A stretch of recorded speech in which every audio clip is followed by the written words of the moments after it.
The format is going to be that the students who have prepared presentations are going to come up and do a very quick, lightning round introduction. And then everybody will be free to mingle with the students to ask all of the follow-up questions. So the opportunity for questions with students is after everybody does the lightning talk, okay? All right, so a couple of quick remarks. I was listening to a podcast, an education podcast. There were 3 questions that were posed. How's the world changing? And based on that change, what do students need to know? What are the competencies and skills that students need to have? And given the change and given the question about competency, skills, and knowledge, what are the learning experiences and the pathways that should be provided to students to build the skills, competencies, the knowledge base needed in the changing world? How's the world changing? What do students need to know? And what experiences do they need to have? We would argue that these are the experiences that students need to have. The experiences that they have with us at CSCR and in collaboration with their schools. We know it works. We know that students enjoy it because they told us. We held an event on February 15th. And we gave the students the opportunity to tell us what meaning they derive from their experiences and why is it important to them. They told us it's important to them because they get to make decisions about what they're doing, what they're learning, the direction that their learning is going to take, identifying problems when they arise, working as a team, collaborating, trying to overcome those problems, creating strategies, workarounds, understanding their limitations. They told us they liked being in charge of their own learning, having some agency, some voice in the experience. And those are the kinds of experiences that we provide for the students. And I think that you'll hear a little bit of that in conversation with them, or I suggest that you engage them in such conversation. But another thing that I want to connect that to is the work that we're doing with schools. And I want to frame that, rather than talk about the work in schools, I want to talk about community resilience for about 30 seconds. Town of Cohasset, as many people know, and surrounding towns, if you're from Hingham, Hull, Scituate, Cohasset, etc., all communities are faced with the challenge of building community resilience to climate change. How's the world changing? Well, we know one way it's changing in terms of climate change. And the question about communities building community resilience really needs to include students, because students are eager to be involved in the authentic community-based work. It is a grave oversight if communities don't recognize that they have within their high schools and students who attend private schools and live in the community, and students who live outside of the community but attend school in the community. They're ready to join with the adults in figuring out how can they be part of the solution, because this is what these students are all actively engaged in doing. Asking a question about something meaningful to the community, working with their peers, trying to solve that problem, and trying their best to contribute to the knowledge in the community. It's awesome work. The students need to be applauded. Our work needs to be supported, and your voice as an adult needs to be heard in the community to support this kind of educational experience for the students. So if you can do one thing besides give accolades and support to the students, if you can leave this event tonight and talk with your own peers in your community and be an advocate for the work that we're doing. Because literally, we're all in it together. Does that make sense? All right, thank you.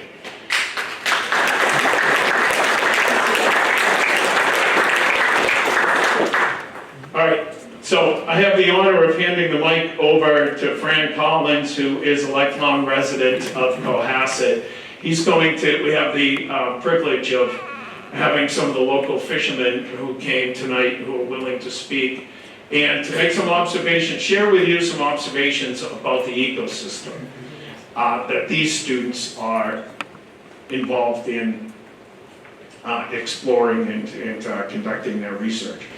Anyways, Fran's a master mariner, spent his life at sea, and is actively still teaching at Mass Maritime, even though he has retired from his life at sea. So he's also a board member, and one heck of a good guy. He's pretty funny too. Jack took away all my words. We have the good fortune to have several of our captains here of the various lobster boats in Cohasset. Cohasset has been a long time lobster fishing town. I started out lobster fishing as a kid, pegging lobsters for Charlie Woods and a few other people, and then all through junior high school and high school I had my own gear and fished my own boats. And then my wife said, well, if you're just going to stay lobster, I'm not going to marry you, so off I went to sea. So I've been going to sea half of our life, so it's, I guess. So she said half of her life with me and half without me, and I don't know which one is the better. But anyways, I know all these fellows, I know their fathers, in many cases I know their grandfathers.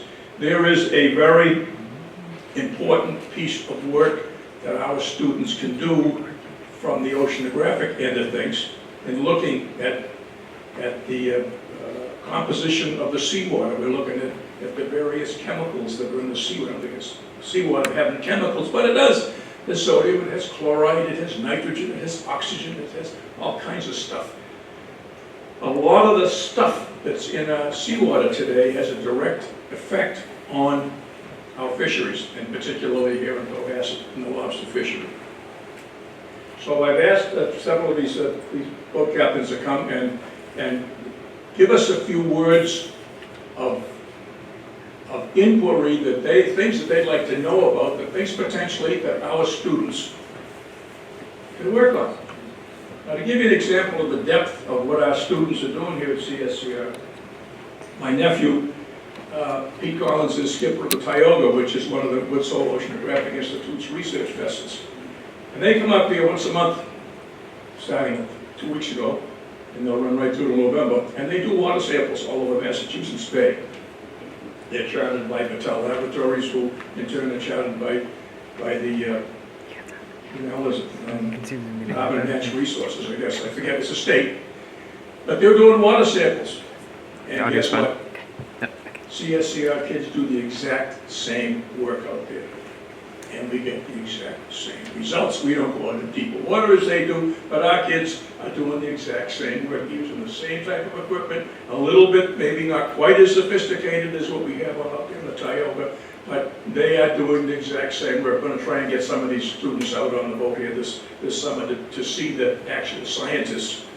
Not that these kids aren't scientists, they're very much scientists, but to see the science actually in action. So what we do here, this isn't just to keep kids busy for the summertime. This is real work. This is real science that they're doing. So, leaving that aside for a second, I've asked several of these, the captains of the fishing boats, to give us some questions that they'd like to have examined. And Alan, you had a good comment the other day. Yeah, so... Captain Donovan. Thank you.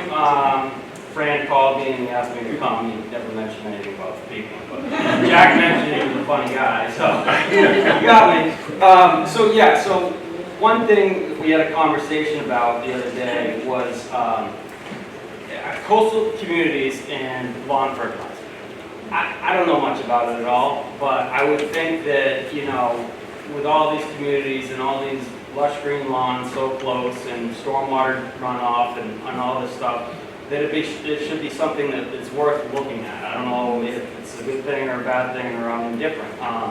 But I feel like, you know, you start to see certain things, like at low tide, if you're going down our coast, and you could kind of see an area where rainwater would naturally kind of funnel into the ocean, you might not see any seaweed or anything growing in that one area. And you know, examining why or how that's happening might be a good topic for the kids to look into. That's all I got. Okay, good to look at. Yeah. Captain Figueredo had an interesting comment too that I think would be worthy of some investigation by our students. I'm 65, Paul, could you- I already Paul. forgot it. Paul, I'm glad you not me. I already forgot. No, you didn't. No, I was just gonna say the mooring chains. Yeah, I had a, he's going to say, we have a major electrolysis problem in Cohasset yeah, Harbor. and so I had, just as an example, I had a piece of 1-inch chain 2 years ago. Now it's the size of my little finger, and I won't keep my boat on it. So, you know, I don't know if it's electrolysis, I have no clue. Well, there are some stray currents in Cohasset Harbor. Where are they coming from? Can we do some research to find out where they are? You pull up a mooring chain, and they used to be black and muddy and crummy, and now they're bright and shiny. They look, well, I don't know, whatever's bright and shiny here is like my wristwatch. This is something in the last 10 or 15 years, so there's something going on in the harbor, something else to be looked at. Captain Lane had a nice comment the other day about shell rot. Yeah, so Shell rot of lobsters. we have a thing that's affecting lobsters called shell disease, and it's been noted down in Long Island Sound 10 to 15 years ago. We've seen it up this way in the last 10 to 15 years, and then a small increase. It's noticeable. But what I'm noticing is that we're getting shell rot on lobsters that are in the inshore waters that don't migrate to deeper waters. So now you can go up 2 miles into the 90-foot, 100-foot range, and you won't see that shell rot. But this time of year, if you're inside and on the rocks or any of the shallow ledges, it's very noticeable. There's 2 or 3 lobsters per trap that have shell rot. So there's something about lobsters that stay in the inshore waters year-round that are susceptible to shell disease. What is causing it? And there's a bunch of rumors I've heard, plastics, a bunch of other things. I firmly believe that pesticides and fertilizers are doing major harm to the coastal waters. You have high concentrates of nitrogen when you fertilize your lawns. I noticed there's a truck that drives around town in all these communities that kills ticks and mosquitoes and everything else. Everybody's spraying for it. I'm guilty of it. My wife does it, so I'm guilty of it too. And I always say to her, she says, well, it's natural. Nothing's natural if it's killing insects. So I think that is a big play in the health of our oceans. You know, our livelihoods depend on the health of the waters in the coastal community. And, you know, we've seen the changes over time with water temperature increase. We've seen the lobsters act different over the course of the years. It's been known to help the lobster stock. We came off a record high the last couple of years of lobster abundance, and now we're told that lobster abundance is declining. The state is getting nervous, and they're talking about increasing our gauge because the first stage of the lobster larvae, they say, is not living, and something's happening in the first stage of life when it's floating around the water column, where it's not surviving and settling to the bottom. So that's a concern for the lobster fishery. Another thing that we noticed 2 or 3 years ago, we had, it was almost like, to me it looked like a red seaweed, and it ended up being an algae bloom that was caused from high nitrogen levels. That's what the state came up with.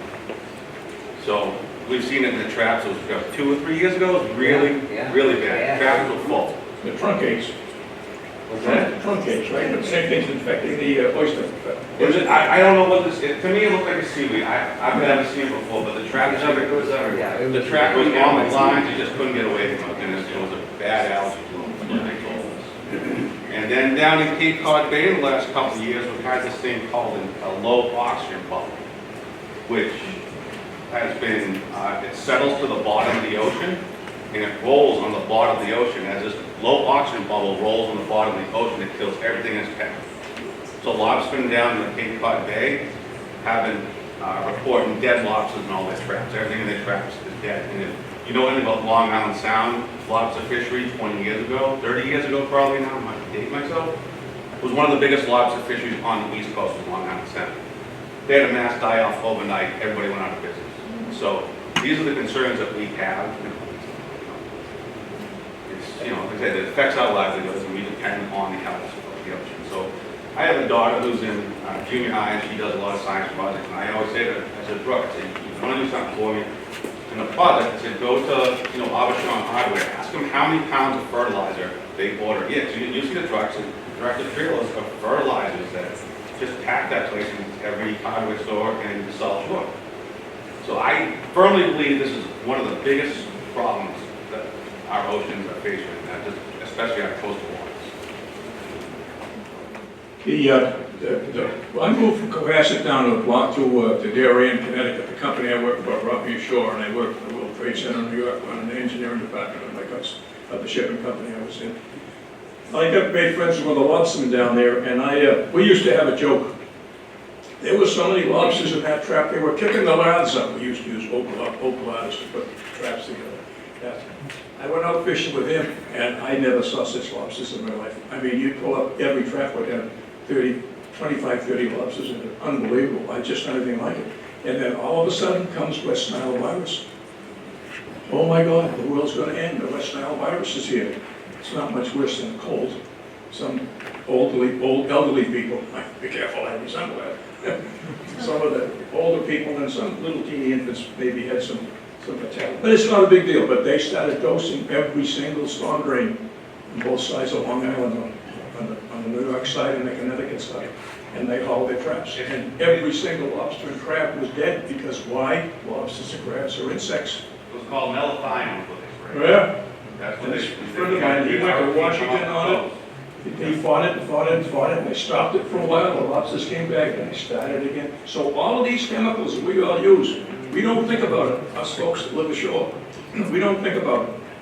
These guys make their living from the ocean. This is a major industry here in Cohasset. And if that industry goes away, these guys get nothing to do. They've got substantial investments in gear and boats, and we need to take care of them. I had an issue I live on South Main Street, and we have a big, some of you have been down South Main Street, Delhi, maybe you have huge, big rows of Sharon bush in the front there, huge, white and red flowers. One day it was full of honeybees. Across the street, they sprayed, what did they say? It was environmentally safe. Sprayed this stuff for ticks and mosquitoes.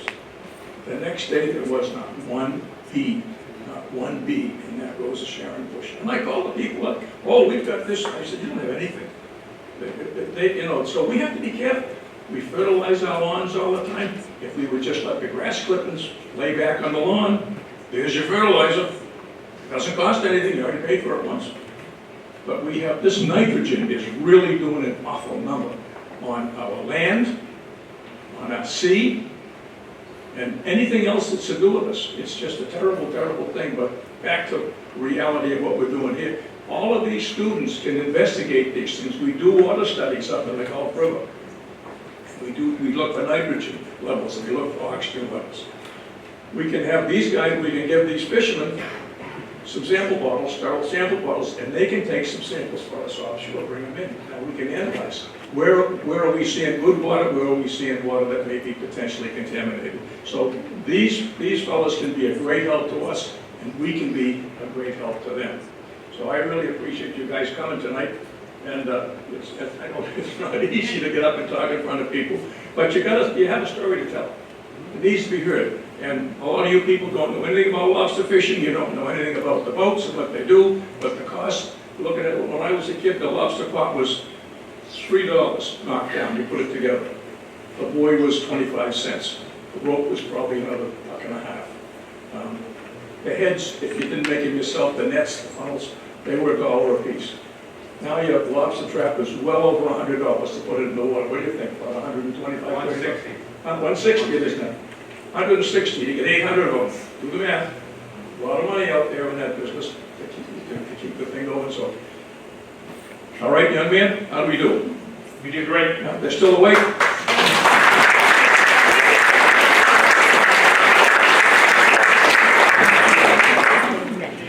Dr. Ann Tomei, former chair of the science department at Cohasset High School, our chief science officer, and her team. affectionately known as the Watershed Group. Which is a great segue from what the last women were just saying about water quality.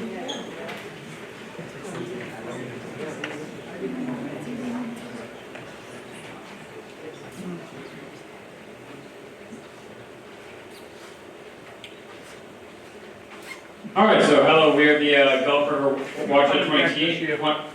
River Watershed team, and this is a presentation for the summer of 2022. So my name is Carl Fernald.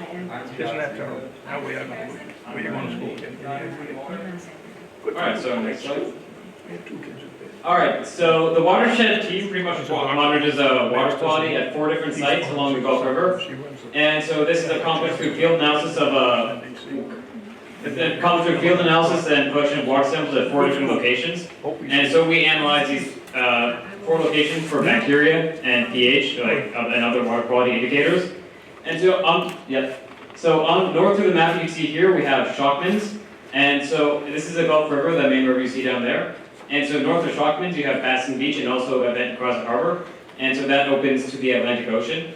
And so then further, you see that bridge right above Shockmans, that is the bridge where all the kids jump off in the summer, or the Border Street Bridge. And so further downstream, you have the Blakey site, which is that's our second most downstream site. It's somewhat brackish too. So then you have the Musquashkett site, which is also connected to the Musquashkett Pond. And so that receives some fresh water from the pond and also brackish water from the river. And furthest downstream, you have the Hunter's Pond site, which is, it's located near a residential area, and that's where the Gulf River eventually ends up. And so the Gulf River is tidal, which means it is flushed by salt water from north to south twice every day. And so the Gulf River is a primary feature of the Gulf River watershed, which is pretty much where the water drains. All water in a certain area drains eventually into the Gulf River.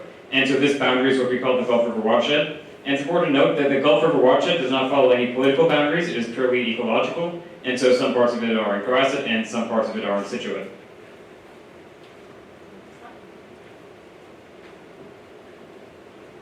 So in the field we use a YSI, which you can see in this image right here, and it's a handheld measuring tool that measures temperature, salinity, pH, and dissolved oxygen. And we also take 2 water samples at each site, one of which is sterile for measuring bacteria and the other which is non-sterile for other parameters. Both of these samples are taken back to the lab, and again in the picture seen above, the YSI is being used at the Shockman site by Carl and Quinn. And at the same time, results are also being written down on a clipboard, and the YSI data is later downloaded onto a computer, but we prefer a hybrid system where we write down observations as well for future reference. So after we finish collecting our data in the field, we bring it back to the lab where we test and analyze it. And so with these small sterile bottles that we collect, we use to test for bacteria, E. coli and enterococci for freshwater and saltwater respectively. And additionally, we use big brown bottles that do not permit sunlight in, so we can test for optical brighteners, which if you've ever used laundry detergent, optical brighteners give it that shimmery kind of glow. And we also test for the nitrates, which are found in fertilizers and wastewater. And we also test for chlorophyll A, which is found in algae, and we get that through a filtration process.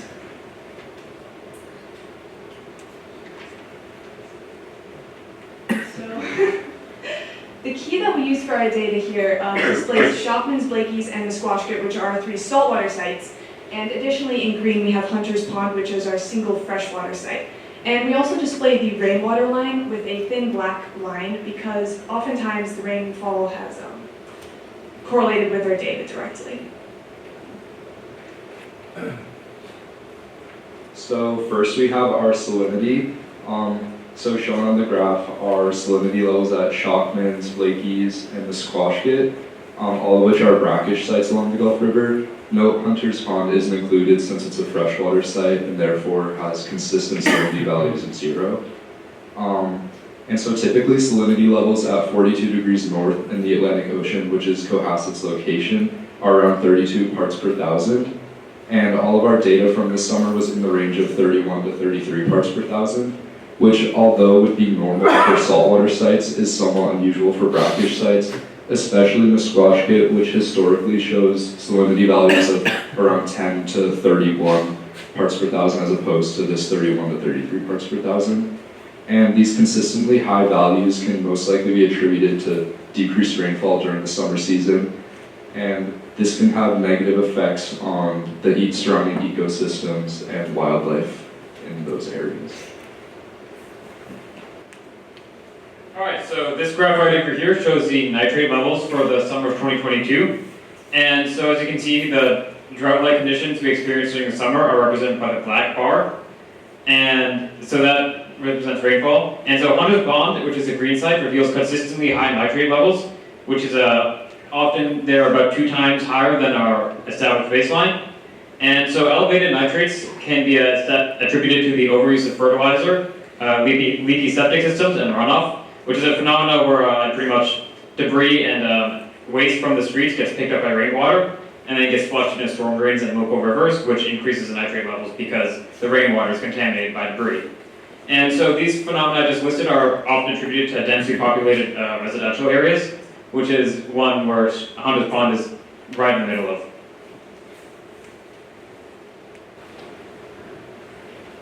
Alright, so this figure shows our chlorophyll A analysis during the summer of 2022. Chlorophyll A is a type of chlorophyll, which is a pigment found in plants and algae, which is necessary for photosynthesis. We can use chlorophyll A to determine the level of algae in the water. If you notice on the graph, during August, there is a drastic spike of chlorophyll A levels, which is evidence of an algal bloom in the Gulf River. Normally, a healthy estuary should maintain 2 to 4 micrograms per liter of chlorophyll A. However, in August, results range from 4 to 11 micrograms per liter. The algal bloom in August may be correlated to elevated levels of nitrates and lower levels of dissolved oxygen. This correlation is supported by the process of eutrophication, which is basically when the presence of excess nutrients in the water, such as nitrates, leads to increased algal growth. When these algae die, a lot of oxygen is consumed in the decomposition process. You can kind of think of it like basically choking out a body of water, and it's not good for the wildlife. So as Brian was talking about DO, which here at CSCR we affectionately refer to as DO, but it is actually dissolved oxygen, which is exactly what it sounds like, the amount of oxygen available in a body of water for animal use.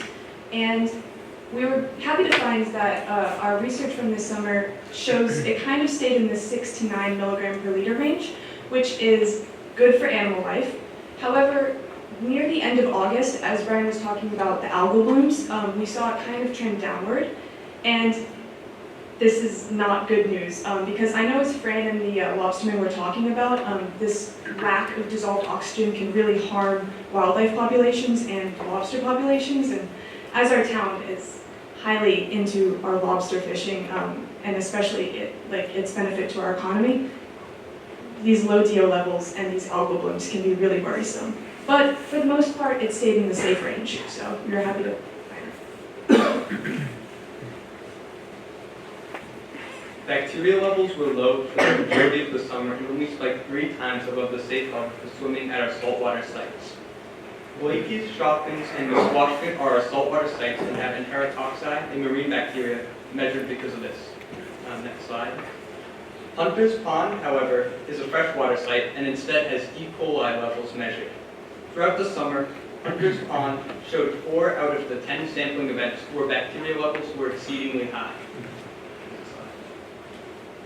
In conclusion, in previous years, elevated algae has been noted but never as pronounced as in 2022. Nitrate levels in Hunter's Pond are now over 2 times greater than the established baseline from previous years. An algal bloom in August correlates with low dissolved oxygen levels, and we hypothesize that fertilizer is the primary source of the environmental deterioration. Any questions?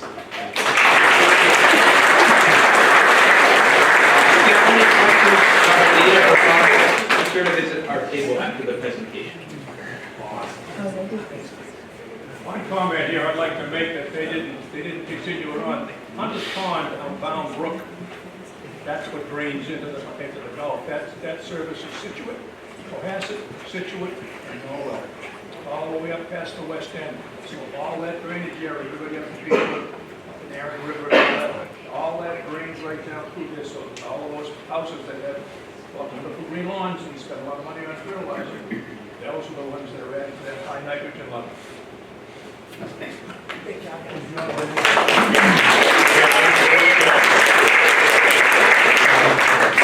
And unfortunately, the group confirms some of Mike's fears that he expressed earlier. So now we're going to hear from the team that was doing the bacteria monitoring in conjunction with the Board of Health, checking out the beaches and doing some additional sampling in the harbor itself. And their team leader is here as well, Mr. Savage, who is currently the successor to Doc Teague as the Science Department Chair at Cohasset High School.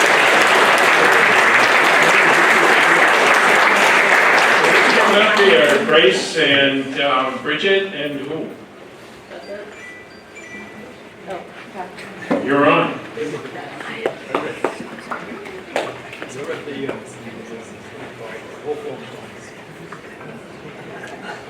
You can take that microphone off the stand. Okay. Hi, so we are part of bacteria monitoring research. My name is Bridget DeGroat. I am a senior at Cohasset High School. Okay, thanks. Hi, my name is Grace LaFond. I'm a junior at Needham High School. And bacteria monitoring is a research chapter at CSCR that analyzes bacteria quantities in various sites across Cohasset. It reports its findings to local government and it researches watershed contamination. Okay, so our research objective is to deliver quality-assured weekly bacteria counts at public beaches and to the Cohasset Board of Health and the Massachusetts Department of Environmental Protection. In addition, we conduct statistical analyses of CSCR data, including a statistical comparison for CSCR data to a professional lab with whom we split samples. Okay, so these are our sampling sites, which are Sandy Beach, Black Rock Beach, and Cohasset Harbor. And so usually we use a YSI probe, a sterilized IDEX container, coolers, ice packs, gloves, deionized water, and a field condition data sheet. So this is this picture of Jane, one of our members, she's not here, and our typical setup as well as a field data sheet. And so when we go to our locations, we usually record the conditions of the location. We take 100 milliliters of the right, middle, and left of each location. We place the sample in the cooler and we record data from the YSI. And each sample is diluted with 10 milliliters of distilled water. It's placed into IDEX trays with IDEX and ferrous oxide, and the trays are placed into an incubator for at least 24 hours. So this is what our lab typically looks like, and this is an example of one of the trays. And so after 24 hours in incubation, we place the IDEX tray under a black light, and we mark the wells that fluoresce. And then in order to verify data, we use a most probable number table to determine the most probable number and the confidence intervals of the data. And then we then transfer this to an Excel sheet so we can compare it with other groups as well as past years.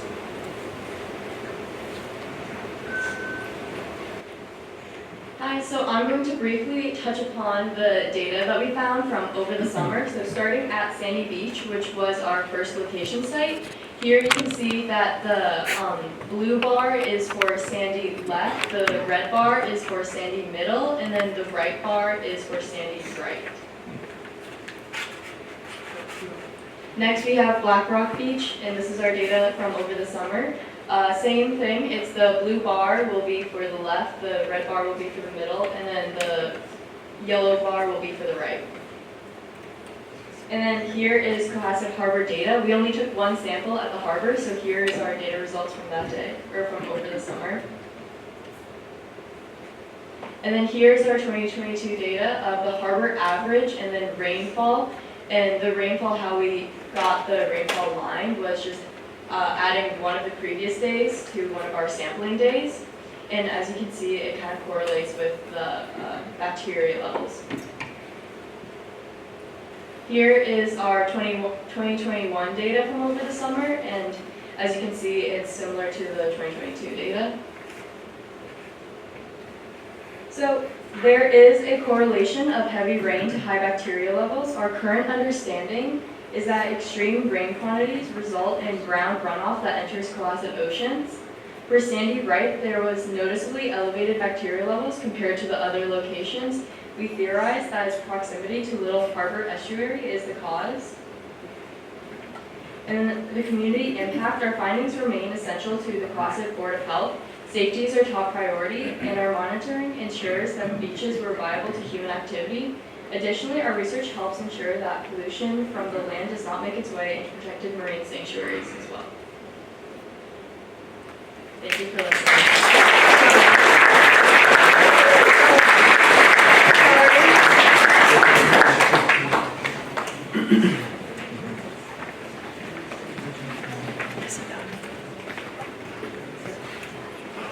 We had a student who couldn't make it, who was part of the team with Brian and Quinn, doing some conductivity data, doing some baseline research, and we can talk about that at the end. So we'll move on to eelgrass. And I know that this group has a little bit of a video that they wanted to show as well. And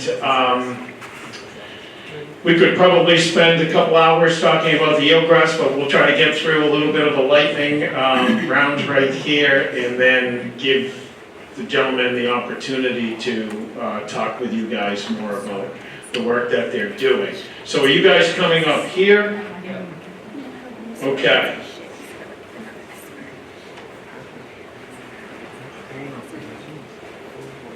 Take it away. All right, hello. We are the CSCR eelgrass team, and us and our predecessors have been taking data on eelgrass since 2015. We're here today to talk about what we've done over this summer, and we hope to educate you generally on what has happened in the harbor. For this presentation today, we have a mix of an in-person presentation and a film for my own verse, which we'll start with. Okay, so when Max first approached me to make a documentary about eelgrass, I thought, it's grass. How interesting can it possibly be? And so I just kind of didn't want to do it until you finally convinced me, and I am so glad that I did it. So here it is. This is a shortened version. Hour-long version is coming out in the spring.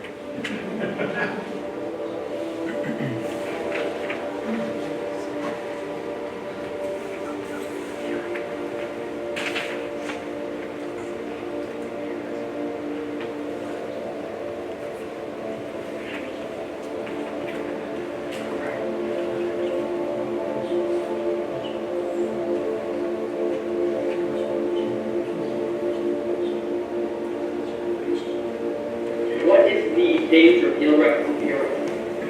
So it's kind of like cutting down trees when you think about it, because they have the same kind of impact with absorbing CO2 and greenhouse gases. So if those beds are dying, then it's not helping the planet.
As I'm sure you can tell because we're making a documentary and we're still here, we found a cove We called it Nick's Cove after the junior researcher who found it. And it had the most eelgrass we'd seen all summer.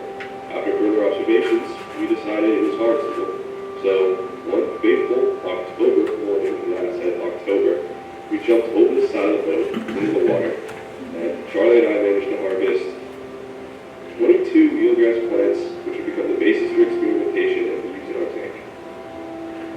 Spots like Nick's Cove are so special because they give a sense of hope, as in there's still plants out there. The whole harbor is just completely desolate.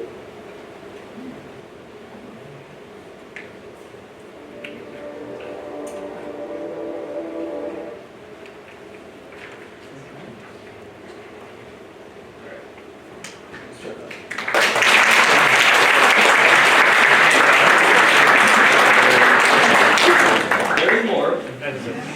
Alright. So now I'm going to go over some of the data we've taken in the past years and then demonstrate the loss we've had this year. This is one of our standard ArcGIS maps, which is basically a geographic map of our harbor. As you can see, we have Whitehead over there, we have the Glades, and in the corner we have Sandy Beach.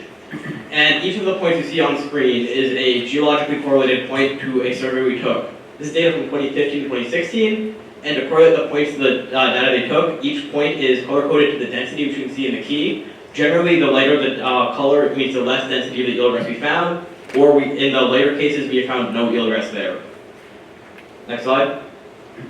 This is the data between 2017, next slide, and it's 2018.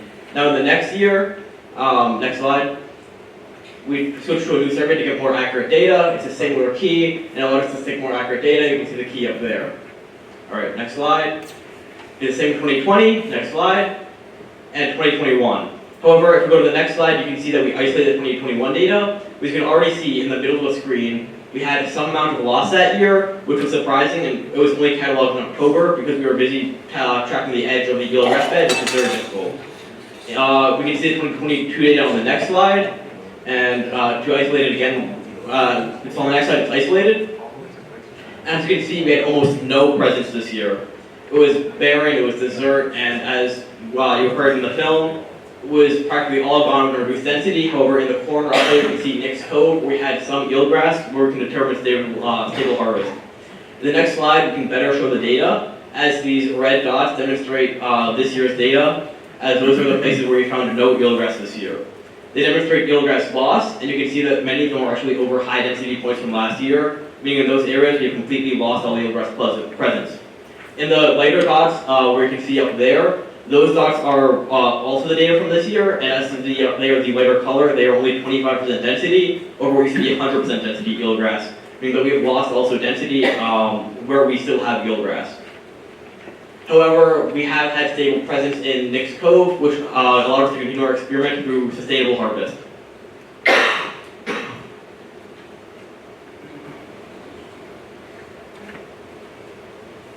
I actually got the idea for the grant last year when I was bored thinking of what can I do to improve the eelgrass research we do. I thought, what if we studied wasting disease and we grew it after I saw an article in my eelgrass research that was seagrass wasting disease in Korea. And it looked surprisingly feasible to grow it. And I started thinking of a tank experience with Dinimini. And I started thinking about that, and I wrote the grant with Susan Ryan's help. We were finding a lot, and we emailed it to Marshall Foundation. We've got the grant. They like our plan. The eelgrass group is trying to figure out why so much of the eelgrass is dying this year. We think it could be because of this disease, wasting disease, which in the 1930s killed about 90% of all eelgrass. And the wasting disease could be affected by the salinity of the water, meaning it might grow better in higher salinity of water. So we're using tank experiments to work on the salinity. I work with helping Max on his eelgrass project. I have been doing a lot of the engineering, kind of developing all our sensor and motor arrays. Instead of having people just monitor the tanks 24/7, we're able to just turn them on and leave them on for weeks and maybe even months.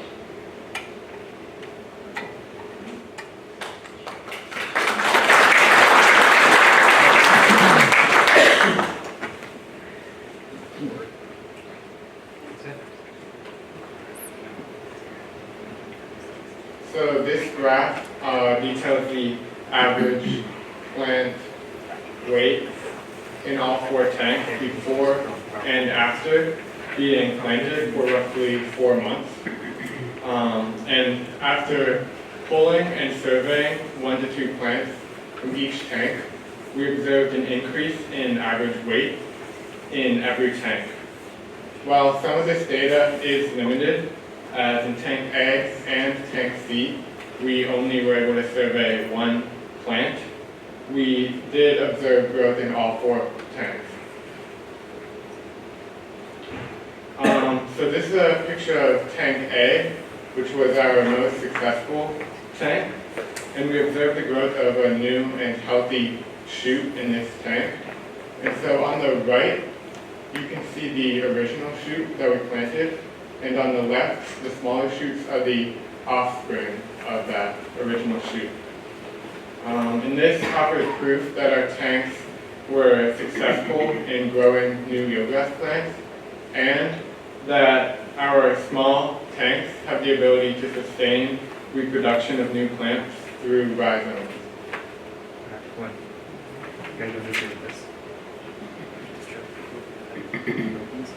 One thing I'd like to mention is that it shows that there's still a bunch of kids that are interested in improving the world and helping out the scientific community. We have a bunch of people constantly working on our tanks to make sure they're working well and figuring out how we can improve them. We have people working on just engineering things to make the expeditions and dives and keeping the eelgrass alive easier. I really enjoy the subject, and I think it's excellent working with these people and understanding and getting a better knowledge of people skills.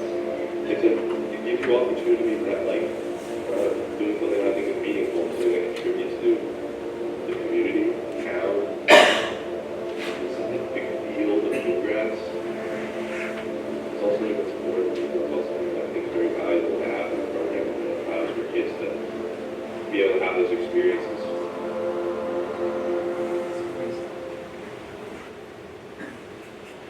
That is the actual end this time. We hope to see you at our Green Necklace. And I'd like to welcome the Green Necklace program next.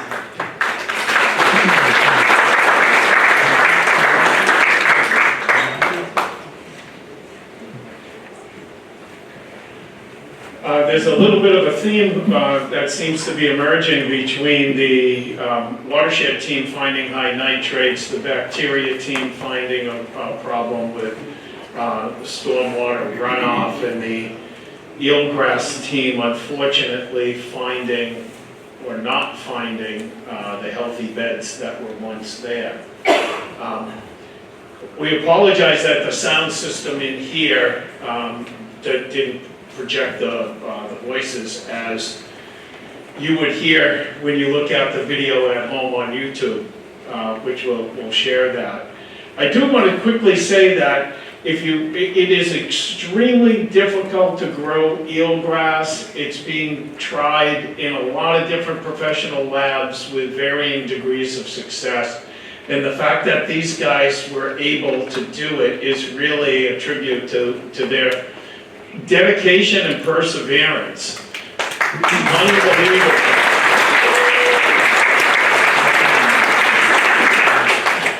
And so, and another awesome team, our Dunegrass team that's been doing work that boggles the mind when you sit down and talk with them.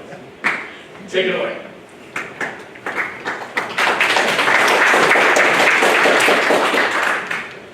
Hello everybody, my name is Layla Al-Rashid and I am a member of the Dunegrass team here at CSCR. I will allow my fellow researchers to introduce themselves now. Hi, I'm Noah McDowell. I'm a member of this research team and I'm a junior at Cohasset. Hi, I'm Luke Haddad and I'm also a junior researcher with the Dunegrass team. Hi, I'm Luke Lefebvre and I too, am a junior researcher. My name is Nicole Lee and I'm also a researcher. I'm a junior high school. So our project is estimating the percent coverage of Ammophila brevidulata, also known as dune grass, on Bassins Beach Island in Cohasset. Next slide, please. So we have several long-term and short-term goals for our project. Our short-term objective is to examine the prevalence of Ammophila brevidulata on Bassins Beach Island to determine the environmental needs of the island, which is something that we look forward to exploring more over the summer, but these could include human traffic and drought. To do this, the percent coverage of dune grass is documented using a ground truthing method. And so our long-term goal is to create a neural network that will use the collected data to accurately and precisely predict the percent coverage of dune grass. So we hope to make this information available to coastal communities across the state and even across the country, allowing them to monitor the coverage of dune grass in their area as well to determine their economic environmental resiliency.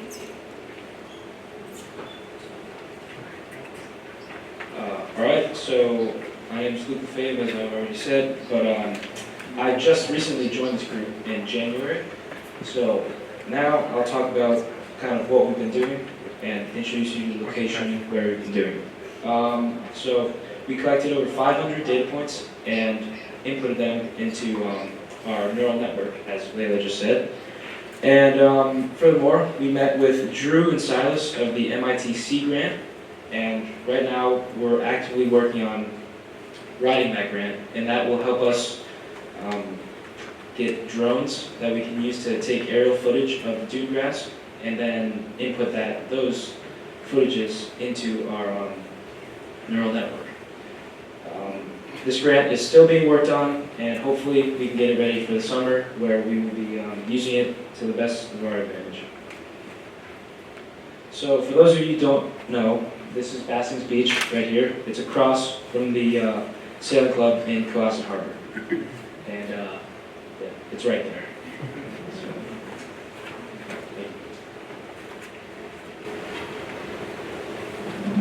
Hello everyone, my name is Nick Holdley, and I'll be explaining the methodology. Our methodology includes using a ground truthing method, using a string quadrat, and an unstring quadrat. So first of all, we don't have any specific methodology for determining where on the island we go. We usually choose at random, unless we have a specific percent coverage that we need. Like if we have high percent coverage, we go into the high percent areas of the island. So first of all, the string quadrat, once we choose our say, we count each intersection, in which there are 25 in total, which tests for dune grass strands underneath. After we counted each dune grass strand, we multiply by 4 to get the total percent coverage of the overall metasite in the area. After that, we use this string quadrat and take a picture of the overhead site, which helps train the neural network. Using all this data together, we put this into the ArcGIS survey, which we put the date, location, and the overall metasite and the percent coverage, which we use to construct a map which has all the metasites that we've collected so far, which we've collected 500 of them, and this helps us determine characteristics of the island's adjusted ecosystem.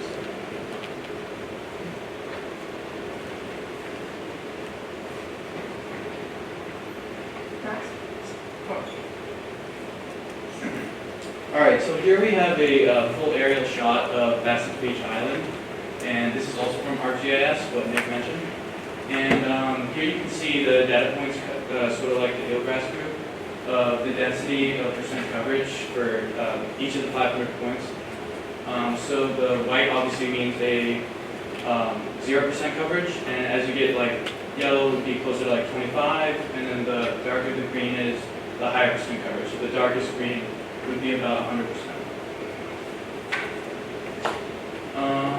Next slide. Here we have a zoomed in image of just the west side of the island.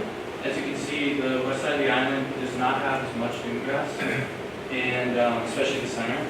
And we think that this might be because of like human traffic and other things that like prevent the dune grass from spreading and growing.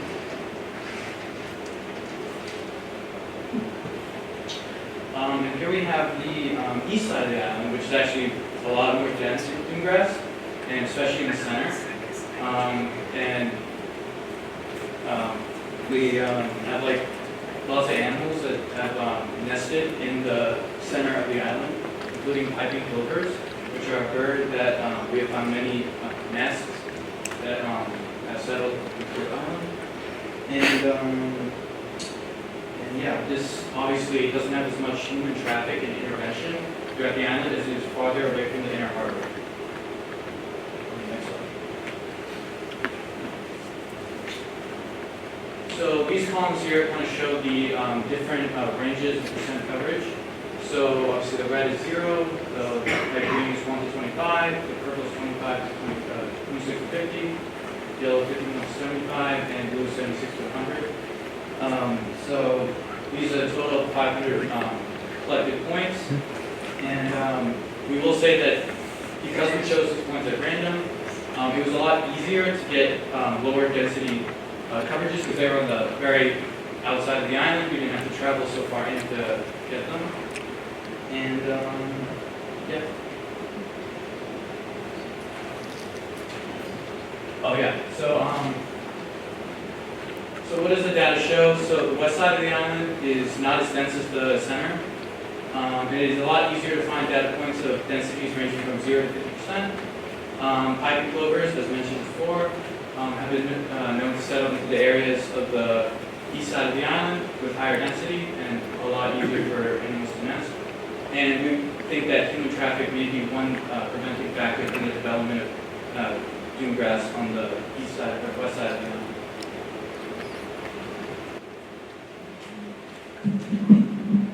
So, as far as the coding goes, you've heard my teammates in the past say neural network. Sounds pretty complicated, kind of is. Who would willingly take this on? Seemed like a fun idea at the time. But it really boils down to a few things. We take the input image data that we collected. We take the input and numerical data that was collected alongside that. And with this data, the neural network can go through and look at the correlations between them and fine-tune through a series of repetitions and shuffle around the data we feed into it. And through shuffling that around, this convolutional neural network grows in accuracy, and in growing in accuracy, it hopefully will eventually get to the point where we can say, okay, look, we have this image, predict the percent coverage at it, and then bam, it predicts the percent coverage. That's the goal. So, so far we've been using like Python, which is a programming language, but inside Python has many different programming libraries, which are like subsets of the programming language. We've been using like TensorFlow, which is predominantly used for like machine learning, which is like types of AI, and specifically like we're using convolutional neural network, which sounds complicated, but it's not necessarily too complicated. Architecture to develop the neural network. We've also been using OpenCV just for like it really deals with the formatting of the actual images itself, so formatting our input images so they're standardized. The real problems we've been running into aren't actually with the coding aspects, but with the ArcGIS itself, it's hard to get our data in the right data type we wanted it, so we can actually use it and train the neural network. So far, we've just been like building out the architecture of the neural network, besides from like feeding it and training it. Next slide. So what's next for our group? Going forward into this summer, we hope to do further our ground truthing efforts, as well as integrate drones somewhat into those efforts. Hopefully, if we get the MIT grant and the funding that comes with it, we'll have the capacity to use drones and aerial imagery. Since aerial imagery, if we use that for our neural network, far more efficient than like on-the-ground surveying eventually. We're also looking into investigating different percent coverages across the island to determine if future planting of dune grass is needed on the island and the different environmental needs of the island. Slide. This is just a thank you to everyone who participated in our project, and a special thank you to Susan and Jack Buckley for all their help.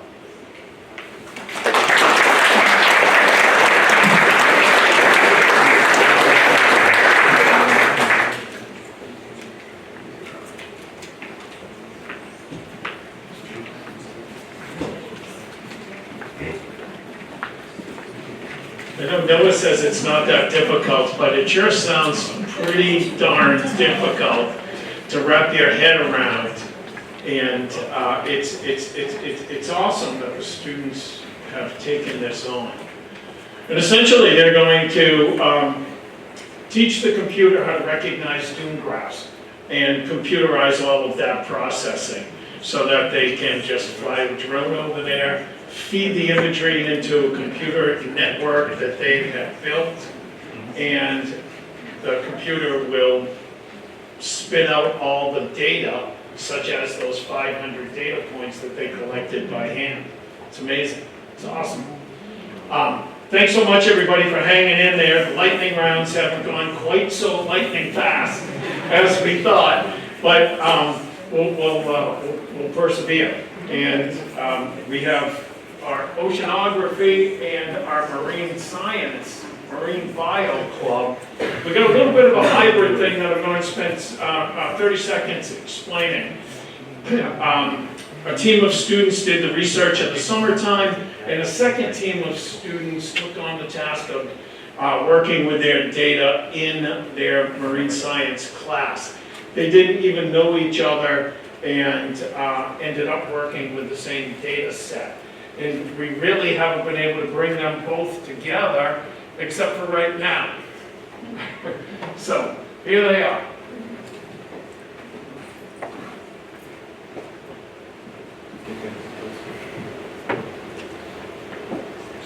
Hi, we're the marine science team. I'm Emma Corin, a senior at Cohasset High School.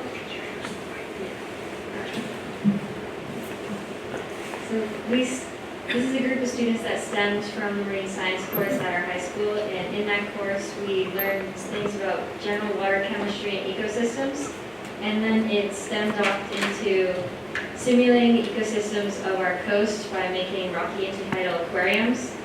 To do this, we collected water, sand, and organisms from local beaches, and then we maintained those tanks in small groups throughout the course, and eventually released all the animals back into their habitats. And then we also took a 2-day field trip to CSCR where we did some sampling and learned about the process of testing for bacteria in the water. And then at the end of the course, we used the data collected by CSCR students over the summer to make a conditions report of the harbor, which can be found at our table using a QR code. Hi everyone, my name is Caitlin Scott. I'm a junior at Cohasset High, and I'm just kind of here to talk about the club itself. So, as a club, we went to the Lightkeepers thing, which was like a really wonderful event to get the student voices to be like more heard and to actually interact more. And we found a better way, or we're trying to find a better way to combine class and community in one. So connecting schoolwork with the community, and the Lightkeepers House was a wonderful experience as a student to feel heard. And this event also helped us have a better understanding of how we worked as a team, which was very fun. Which is one of the strong suits of that event. And then also in June, we're going to a civics fair to demonstrate community outreach, and it's a great way for the students to get involved in the outer community. And also for the data that we have, the rainfall was connected to the foam bacteria because we noticed that when it rained more, there was more bacteria in the water. So. Right. Hi, I'm Elena King, and I will be continuing the data that Caitlin has presented, and I will be focused more on the pH levels. So what we discovered is, so for the first top two graphs in the middle, what we discovered is that the higher the temperature is, the more CO2 is in the air, and the more CO2 that is in the air dissolves into the water, and it becomes like pH, and the pH level rises. But that usually means that the colder that the water is, the colder that the water is, the more pH there is because it has less acidity, and the warmer the water is, the less pH there is because it has more acidity in the warmer water. And then the top two lower graphs, in the middle two lower graphs, we have blue graph and red graph. The blue graph displays the inner harbor, and the red graph displays the outer harbor. There is very slight differences between the pH in both of them, but the reason why the blue graph has slightly less pH is because fresh water has more acidity, and there's more acidity in the inner harbor, meaning that there will be less pH. So the more acidity, the less pH there is overall, or the lower the pH levels are. Now we have the temperature and the oxygen in the upper right corners. So first graph is kind of obvious. The deeper the water is, the lower the temperature will be. That's yeah, I feel like most people know that. And then there's also the oxygen, like the diffused oxygen within the water. And that means that when the temperature is lower, which means in deeper water, there will be more diffused oxygen in the water, because the colder it is, the slower the molecules move, allowing the oxygen to combine with the molecules which remain which means that, yeah, the deeper the water is, the more oxygen level there is. And then, or dissolved oxygen there is. And then that graph there, the red one, that just kind of like shows the oxygen levels spreading out throughout the harbor. And then, yeah, I think, and then that graph right there is just like, that one's like the acidity throughout the harbor. And we also kind of realized that there was this odd amount of bacteria around the Atlantica. And we don't really know why that is yet, but we will be figuring that out soon, which is why research is so important, because we need to like learn more about that. So yeah. Hi, I'm Francis Faria. I'm a junior at CHS, and I did the educational experience. Through the Marine course, we were able to go on a bunch of different excursions. For instance, one was the beach, which helped us gain a lot of knowledge on different ecosystems in like the ocean and stuff. And another one we went to CSCR, which helped us get a better hold on levels of stuff, like the pH and oxygen. And then another thing we did was go to the Lightkeepers, which Caitlin mentioned earlier, which helped us work better as a team and we got to learn about what we got a better hold on what we're actually learning about. And we're so happy that we're able to put our information that we've gathered towards helping the harbor.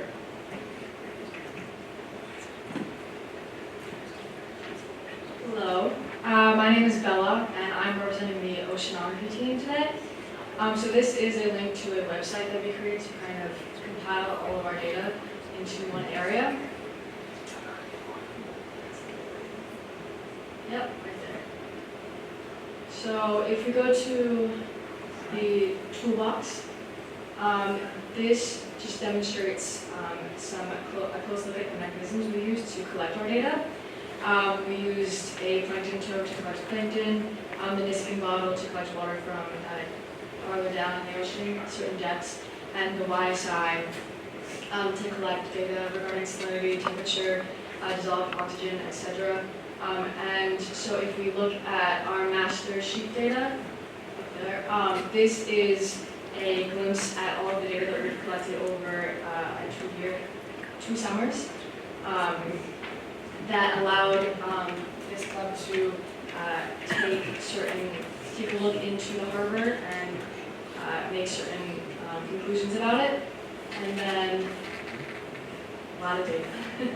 And then if we go into our findings, it's just a brief kind of, is our harbor healthy? And what we've concluded is that it is relatively healthy regarding certain aspects of temperature, salinity, and the pH. Disregarding certain fluctuations. But then another interesting aspect of our oceanography team that I think is really interesting and that is unique to us is that we did several plankton tows, and we collected plankton samples from different areas in the harbor, and then we were able to look at these samples under a microscope, and these are certain organisms, different species of plankton that we can find in our harbor. that are just really interesting to look at. So, thank you.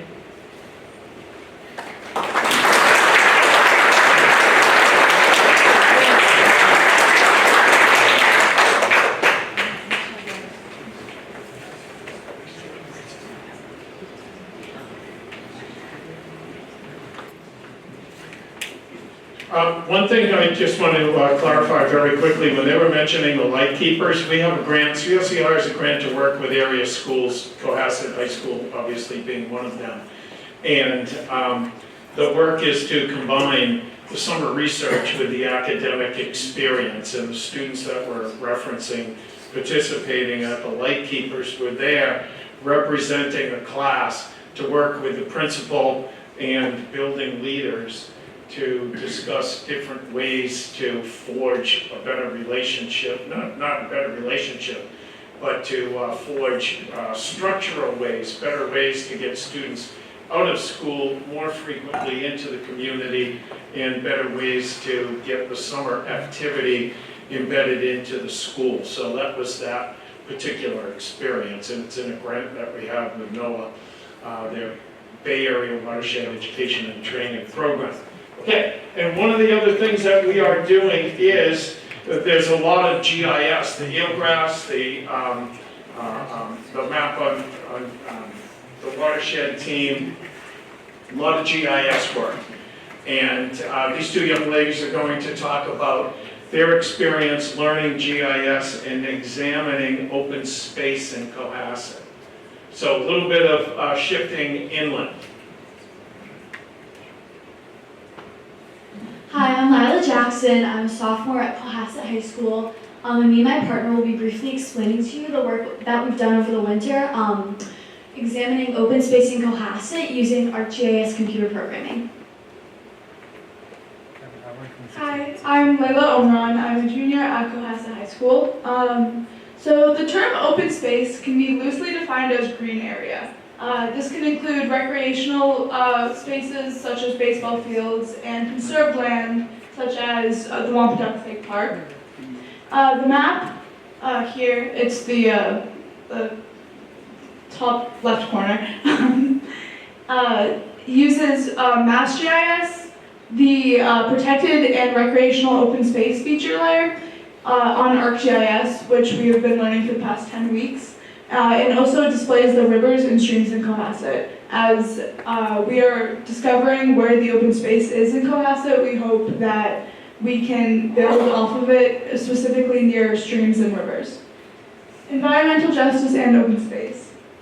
Not only is creating more open space important for conservation, but it is also an issue of environmental justice. As seen in the map in the bottom left, the yellow represents densely populated urbanized areas, which are considered heat islands, or urbanized areas that experience higher temperatures than outlying areas and are more vulnerable to the rising temperatures resulting from climate change. So these areas are often those with low-medium income, as they are often densely populated and thus have less open space.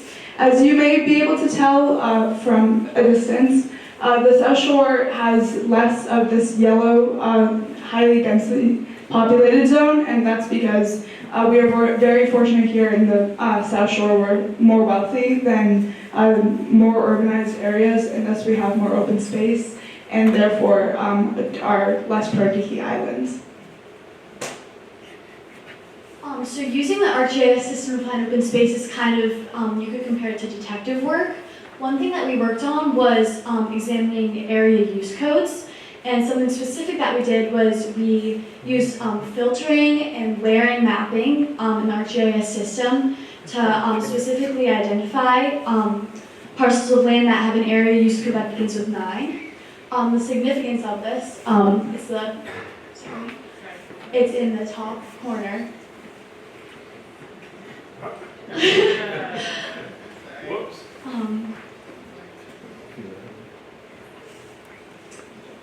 Take a filter upstairs.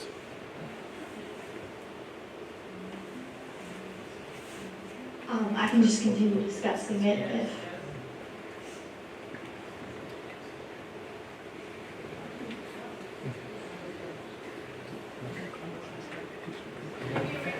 I'm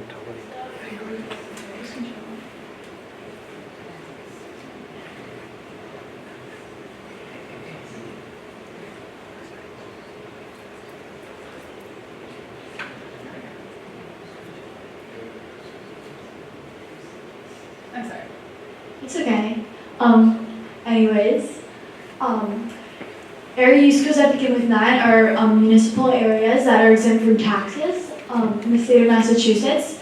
And because they're exempt from taxes, they're areas that are able to be used and they're essentially parcels that are available to be conserved. So identifying these parcels and seeing what we can do, whether they're privately owned or they're able to be conserved, is something that we are looking to expand on doing.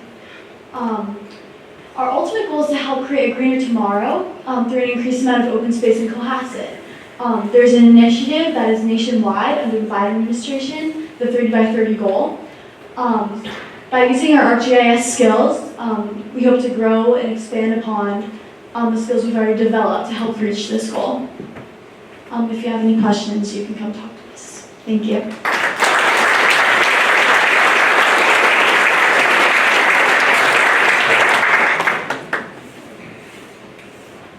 Well, finally your turn. We apologize for all the standing, and again, I apologize that we didn't better choreograph our lightning rounds. Our lightning didn't go as fast as we wanted, but here we are with our last group to talk a little bit about their first experience doing, moving from exploration to research. Go ahead, gentlemen. Hi, my name is Kian. I'm a sophomore at Cohasset High School. And last summer, us, a group of friends, decided to investigate different types of ecosystems in our harbor at CSCR. At first, we had no idea what we wanted to do, just variously kayaking around the harbor, looking at different types of ecosystems that inhabited it. And eventually, we decided to research minnows. So at the beginning of our journey, the question that was presented to our group was, is the harbor thriving or dying? Our group was set out to prove this question by examining the fish in the harbor. We located the best places to catch the minnows, which is presented on our poster over there. We caught the minnows using a metal trap with a shiny piece of plastic inside of it that attracted the fish.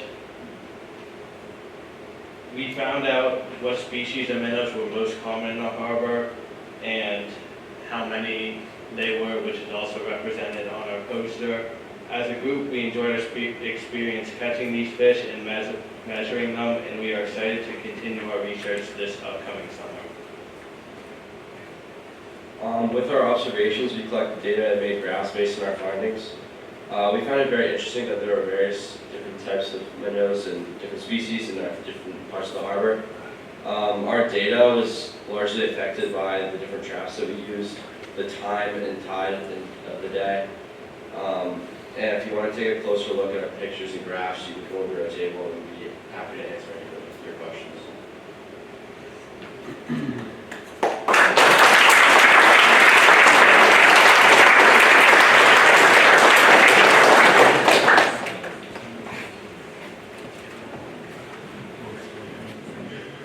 Wow. Quite an impressive array of investigations, the dunegrass, eelgrass, GIS, trying to identify for the town some parcels, potential parcels to hold in conservation, the exploration of the minnows, the bacteria, the watershed, the oceanography, and all the support in the room.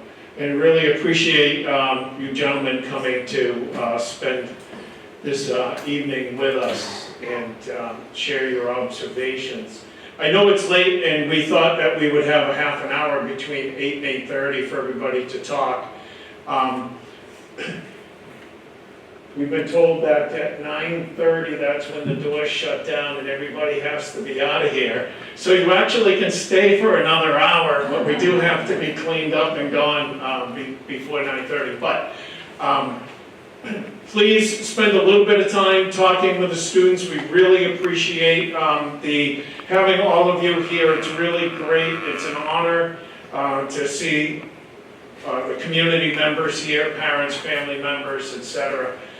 Thank you so much. I never had a chance to introduce Joan Moschino, to acknowledge Joan here, our representative in the state legislature. So please take a moment. I won't take any more of your time speaking. Please take a moment to say hi to Joan. Say hello to each other. Eat up the food. Spend a little bit of time talking with the students, especially everybody who's just stood here for about an hour. So thanks once again, everybody. And it was a great evening. We look forward to summer 2023 research. And if you want any information about summer 23, see me after, and see Susan, Ed Savage, Ian Tomei, etc. Paul Adams, board member, sitting right here in front of me, didn't acknowledge him, excuse me, Paul, and Fran and the fisherman over there. Thank you. Good evening.